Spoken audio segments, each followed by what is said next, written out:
Can you dig into that a little bit more about what does it mean to train the imagination? Because I don't think most people would immediately associate those 2 words, training and imagination. Yeah, it seems bizarre, but the imagination really does need to be exercised. It's not maybe one way to kind of think about it is that the imagination, when we're talking about the sacramental imagination, is not fantasy. Imagination instead is actually part of the soul. It's linked to the part of the soul that the ancients associated with memory.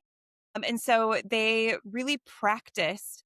All right, if I want to remember Orthodox belief, I need to actually impress that upon my soul to train my imagination so that it will actually stick in my memory. So they compared the imagination essentially to a wax, a form of wax that is imprinted by whatever forms or shapes are impressed upon it. And I've always really appreciated that metaphor because it reminds us that these images that we see, the stories that we pay attention to actually do shape who we are, who we become, what we value, what we care about. But we're oftentimes not paying attention to those, while traditionally there really was this active effort, this training to ensure that they're imprinting that wax with the right kinds of images, with stories that are going to make them more virtuous, with the kinds of things that will help us to become more like the God that we're professing we believe in. So if we just ignore the imagination, the threat or the possibility is that it will get essentially stamped